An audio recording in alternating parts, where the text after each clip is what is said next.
Hi everyone. I'm here today to help you walk through uncomplicating a photo to draw from. Just share with you the way that I like to do it. If I have a complicated image like that and I want to draw it or paint it, I like to simplify it first before I get into actually doing the drawing on the watercolor paper. So I'm just going to jump in and talk while I do it, if I can manage to do both of those things at the same time. I like to start here because I really love this tree line. And I want to preserve the look. This is in Lake Como, Italy. I'm going to change it a little bit here because I want it to come behind the buildings and be dark enough here to set off some of the rooftops. So here's my little church back there. Still got the tree line going on. I'm going to take it all the way across here and up so that we can fill in this corner as well.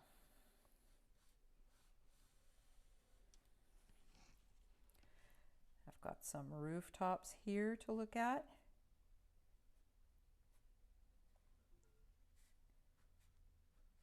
A couple little buildings.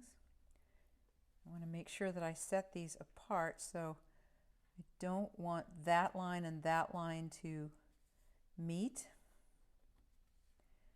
This go in here, and then another building comes in here, and even though they do share a roof, I'm going to raise it a little bit just so I have this staggered effect here.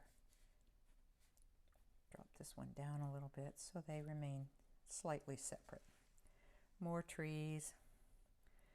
Just sort of a little wiggly indication of trees here. I'm going to move this building over a little bit because I'm not much of a boat person, so I can't even really tell you what this thing is, but I know for me it's a long diagonal and I don't like the way it works in the picture, so it's not going to make it into my picture.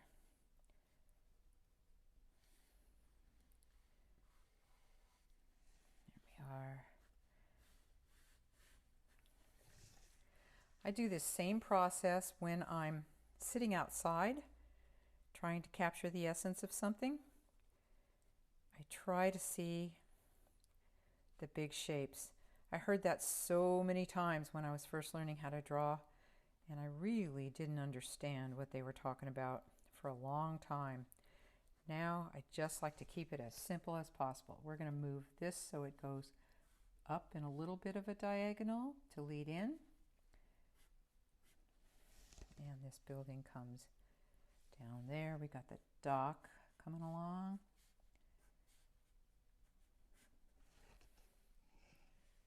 And just a few shapes.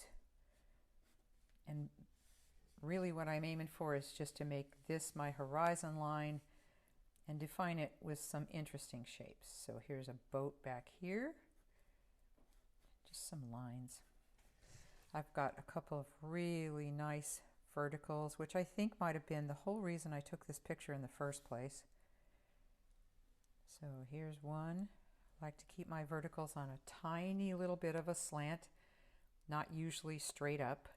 Although having said that, now this one is going to be straight up because it leaves the picture plain.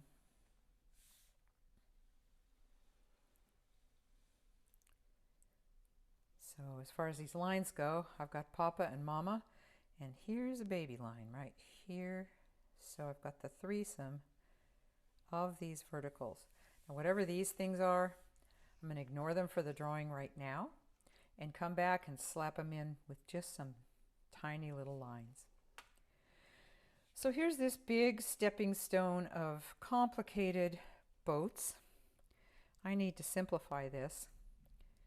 I need to make these verticals have to make sense. So I know for a fact that I want this boat. It's go here. I like this little funny little tent shape. I like this engine thingy. I'm just looking at shapes here. Here's this boat poking in there and interrupting the other shape. This comes along here, and this guy. So clean lines, no details. If I was squinting at these boats sitting out here in this harbor, I'd be trying to do the exact same thing. That boat is there. Okay, this vertical comes to this boat. So let's have this. The little housing thing is very cool. And it intersects, but it intersects and comes to a point right there that's a little disturbing. So I'm going to make sure they don't touch. It's a tangent for the actual explanation of it.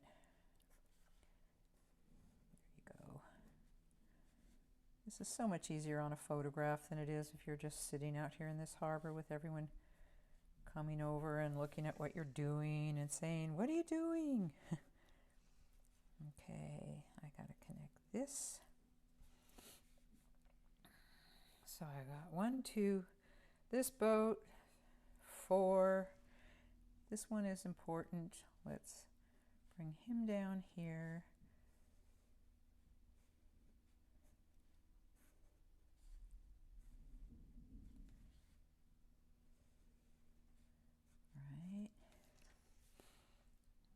This way,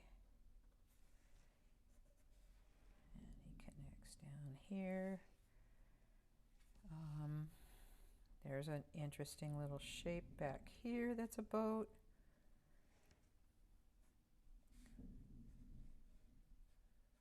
I'm guessing this is part of this boat. Who knows?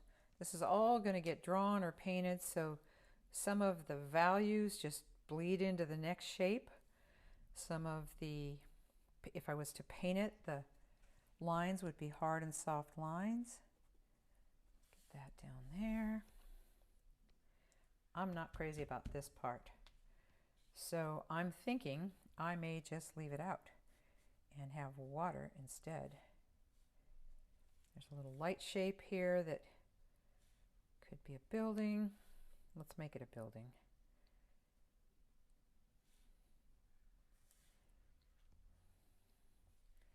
Couple more lines here.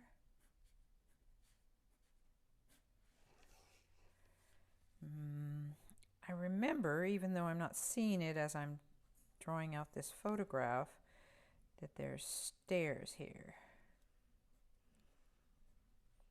And there's a little boat right there. Okay, let's get the back end of this. All right, let's see how this looks.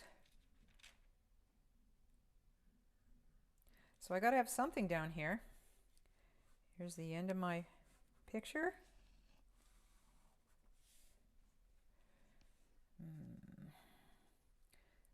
So here's the little buoy things that are in the water that these boats are tied up to.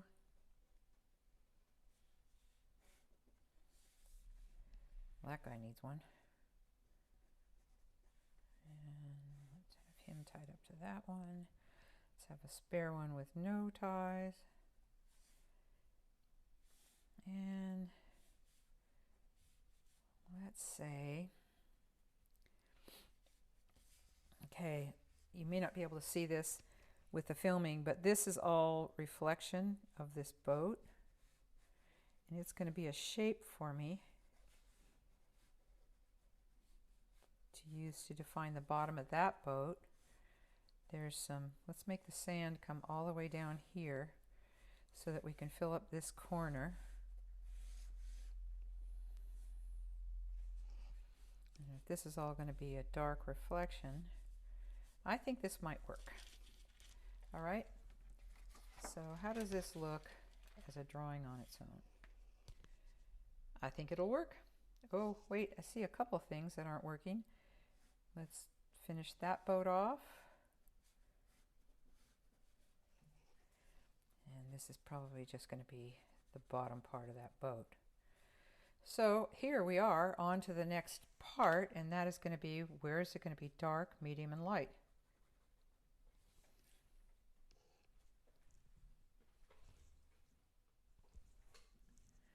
So I've changed to a big soft lead pencil to make my darks and mediums and lights because it's a little more effective than that Sharpie that I was using.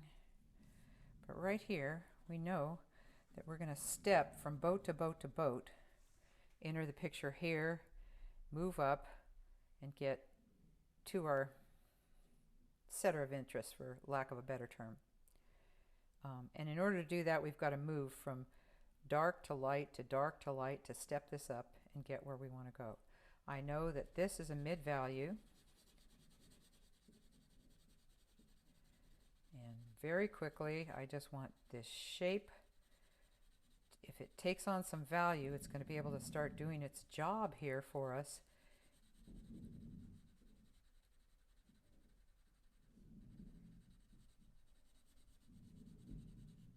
There we go.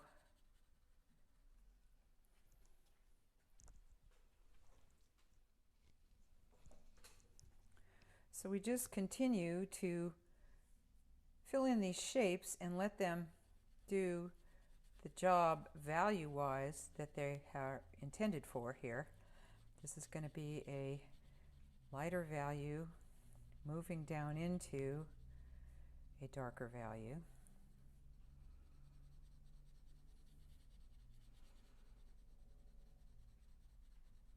Of course, you just vary the pressure on the pencil to get it to go lighter and darker. When I have a big shape like this and it's sitting in front of a shape that's darker than it is, I like to leave the very top of it lit to indicate that there's where the sun is coming from on the top, and also to separate the shapes. Like here, I can let this get real dark, but as I get up there, I want some separation. I'm going to be thinking about that in a drawing like this, in a much more refined drawing, and especially in a painting. I want that little bit of separation between this and this. And even this can go darker behind it, because when you're doing a painting, you're not going to just paint it flat. You might stylistically, but there you go. And then you see how it starts to take on this depth when you go from dark to light to dark to light. And every shape starts doing its job. Dark down here for sure, because I want to show off this little building, and I want to show off these verticals that I've put in here. They're going to end up with a very slight lit side.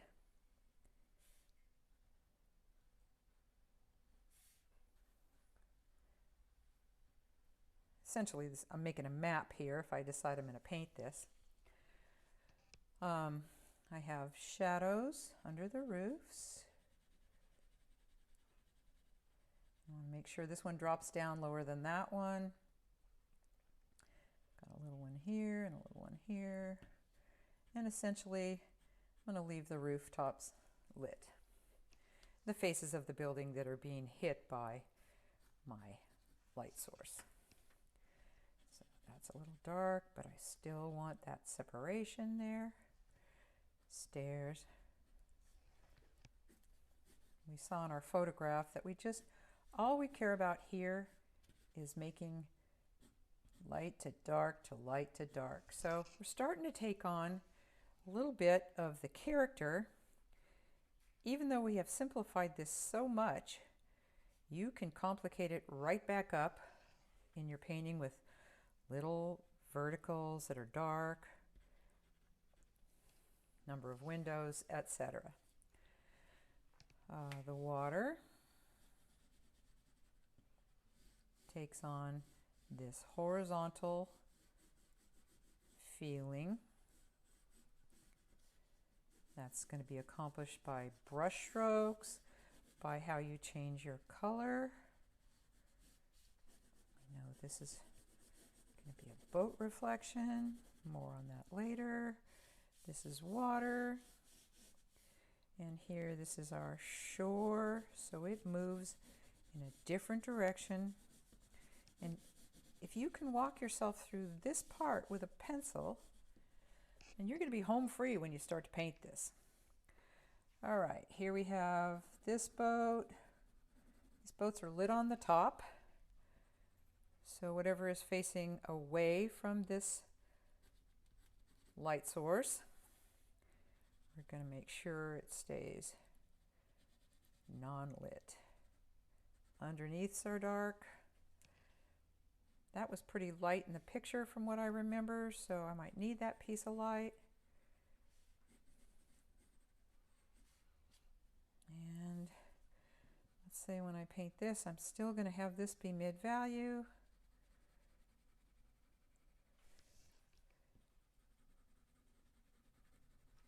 Just so I can move 1, 2, back, forth, light, dark, light, dark. This is water. I have to walk myself through this, and I have to actually verbalize. This is an engine thingy. This is the inside of that little tent thingy that's on there, but for me, it's just this shape pointing right up to where I want you to look. These little guys are lit on the top, and they make a reflection. They're lit on the top, and they make a reflection. That's an engine thingy, so let it be dark. Lit on the top with reflection. Okay, we're getting a map. We're getting a map. I know that this has a little railing here, and then if you give yourself some indications of depth, like once I put those little seats in there, dang, all of a sudden it looks like I have a middle. And another dark engine thingy. Okay, this is a cover, I think, but I need that little piece of dark right there to hook it to the edge. All right, so if I decide to paint this, let's make this dark in here too, or at least a mid value, so that things will stand out. Here we go. You can enter into this painting, move right through it, and get all the way up to here, because we've made this map and we have simplified it very much from the photograph, which was really horrifying to look at. Think, oh my God, I can't draw that. But you can. This is a tracing, obviously. But you can sit down, mass everything into big shapes, and make yourself a map so that you end up with something a lot easier and a lot more fun to try and paint or draw.